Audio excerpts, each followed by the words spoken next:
Folks, you love the house, but hate the neighbor. I'll tell you what I mean and then get into the latest home prices and insights for York Region for week ending July 26, 2023. So we're looking at a house with one of our buyer clients. We go in, and in this neighborhood, this is the neighborhood my clients want to buy in. This is where they want to live in. They love the street. We're excited to go see the house. The pictures online look great. Everybody's excited. We're at the front, excited. We love this place. We go in. My clients are still loving the house. They're getting all motivated and excited as we walk through this house. We walk through the kitchen. It's beautiful. We go into the backyard, and then we see a beautiful backyard for this house. But the neighbor's yard, they're hoarders. What a mess. It looks like they put another door at the back of their garage, so they've got a car sitting in their backyard that's full of rust. They've got boxes, they've got so many different spots, just stuff full of, covered in tarp, and the tarp is all torn and weathered. You can tell it's been there for years. Hoarders, disgusting. It was terrible. This turned my clients off. And they were struggling with the decision. They love the house, but the neighbor's a hoarder. And then now that you know this and you're in the backyard, you're in the kitchen again, and you look out the window, and what are you seeing? You're not looking at your yard, you're looking at the neighbor's yard now. You're on the second floor looking outside the bedroom windows. You're seeing the neighbor's yard. It turned them off. We left there disappointed. They do not want to live next door to this hoarder. So the listing agent, a few hours down the road, calls me in follow-up and says, "Hey Santo, how did your showing go?" I said, "Well, my clients love the house, but there's no way they're comfortable living next door to the hoarder that's there." And she said, "You know, that shouldn't bother your clients. They're not buying the neighbor's house, they're buying this house." I go, "Well, that's not, yeah, they're buying this house, but they've got to live next door to that. They've got to be sitting out on their back deck with their friends entertaining and looking at the mess, the junk, and all the garbage that's in the neighbor's backyard." It turned my client off, I told her. And she kept pushing and pushing, and I said, "Look, I can't, there's no way they're going to live next door to that." And I'm telling this story because many times sellers feel, this is my house, what difference does it make what my neighbors do? But you are a product of your environment. If there was a gas station across the street, not a lot of people would be excited about living across the street or beside a gas station. Well, a hoarder next door is going to have a direct impact on the value of your home. What's the solution? Can you put trees up if you're looking to sell? Can you put a whole line of cedar trees or something to block the neighbors so you don't see the view? Maybe, but I know there's going to be lots of situations where you can't do that.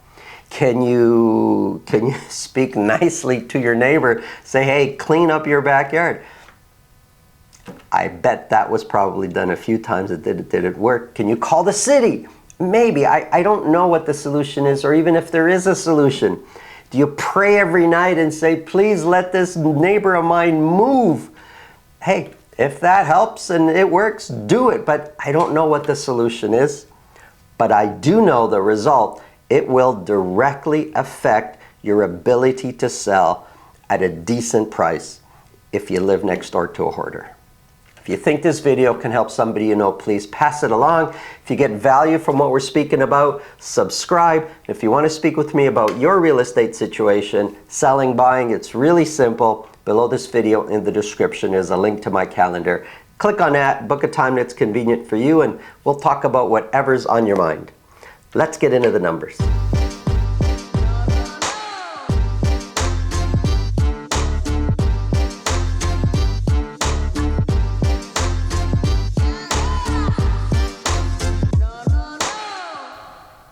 Folks, if you're looking for a large 2-bedroom condo with a super large den only steps from Hillcrest Mall. Check out the video at the end of this video. York region, if you're a seller, here's what you're experiencing. Many sellers are experiencing this. Very, very few showings, no offers coming in, and no showings lined up for a while. You're wondering what's going on. And it's so important to be aligned with a realtor that can help you consult through all this to figure out a solution to get the sale that you want. Who you hire matters. Let's have a quick look here. I've got a summary of average sold price. This is for detached properties only. I've got Richmond Hill at the top. I've got Vaughan and I've got Markham. You can see the prices. Now if you kind of look back, I've got 3 months on the board here, broken down by week. They change position. Who's the highest average, who's the lowest. It keeps changing all the time when it comes to Vaughan, Richmond Hill, and Markham. Let's start off with Vaughan. This is again for detached properties broken down by week, this time for a whole year. For week ending July 26th, 26 detached properties were sold. That's it, 26 detached, same that we sold the previous week, but overall sales have been trending down. But look at this, 9 sold at $2 million or more. This was a crazy week. The previous few weeks we were selling 4, 3 at $2 million or more. This week we sold 9. What effect does that have on average sold price? Huge effect. Average sold price shoots way up, now sitting at $1,853,000. Overall, average sold price has been trending down, but this 1 week has shot way up. Now, another point I should mention, when sales are this low, 26, and Richmond Hill you'll see is even lower. When sales are this low, that has a profound effect on all other data points, on average price, on months of inventory. So we kind of got to look at this and really try to read beyond the numbers here. But sales overall dropping. Average sold price of $1,853 is 1% higher than where we were a year ago. The median price of $1,690 is 6% lower than where we were a year ago. The dotted line is a 4-week moving average. Overall, trending down over the last 3 months. The amount of properties selling at list price or more has also been trending down. We were in the high 60s to 70. For this 1 week, we're sitting at 19%, which is a huge drop from where we were kind of in the 40 percentile the week before. And active listings has been trending up. Now, currently for this 1 week, active listings came down a little bit, but overall for 3 months has been trending up. And months of inventory, 1 week to the next, it's come down by 0.1. It's sitting now at 2.7. Way up from where we were 3 months ago, where we're at 1 and 0.9. We're now sitting almost triple that at 2.7 months of inventory. As months of inventory trend up, prices tend to trend down. Here's Richmond Hill. 14 detached properties were sold. That's it, just 14. 6 of those, almost half, 6 of those sold at $2 million or more. Average sold price is $2,059,000. $2,059,000 is 23% higher than where we were this time last year. Median price of 1.8 is 8% higher than where we were this time last year. And if we look at the dotted line, it kind of looks like prices just very, very slightly are sloping down, or pretty even over the last few months.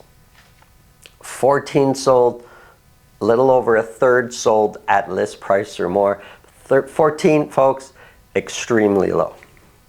43 detached properties were listed. Active listings is increasing. Months of inventory sitting now at 4.3, way up from the previous week. This is where I say when sales drop so quickly and are so low, it has a profound effect on all other data points, especially months of inventory. And you could see months of inventory just climbing. At the rate that it's climbing, I'm surprised prices are still where they are. I would expect prices to be coming down more aggressively. Markham is doing the opposite. Sales way up from the previous few weeks. 34 detached properties were sold. 9 of those were at $2 million or more, and 9 is much higher than what we've seen over the last 4 weeks. So lots of properties selling at $2 million or more. 34 were sold. Average sold price, although overall trending down, average price is up from the previous week, sitting at $1,821,000. 1821 is 14% higher than where we were a year ago. The median price of $1,770,000 is 16% higher than where we were a year ago.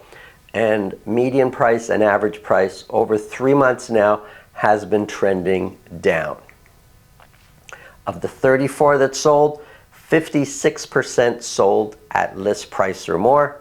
Markham, of the between Vaughan, Richmond Hill, and Markham seems to be the most competitive, the most active. Of the more than half are selling at list price or more, and that percentage, not long ago, just 3 months ago, we were at 80%. We're now dropping down to 56% selling at list price or more. 59 were listed. Active listings is slowly, gradually increasing, and months of inventory down from the previous week by quite a bit, now sitting at 1.5, but overall has been trending up.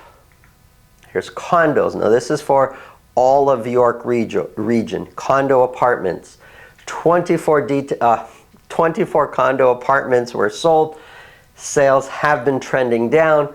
One of those condos was at $1 million or more.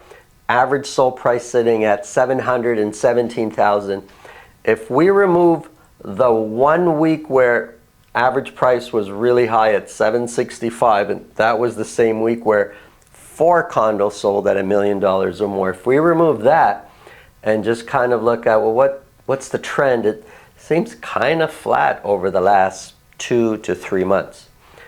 $717,000 is 11% higher than where the average sold price was a year ago. The median price is 15% higher than where we were a year ago. Now, median price seems to be trending up. Average sold price slightly trending up also. Earlier I said it seems kind of flat, but when we see it kind of in this angle, spread out a bit using a 4-week moving average, we can see average price is actually slightly trending up over the last 2 months.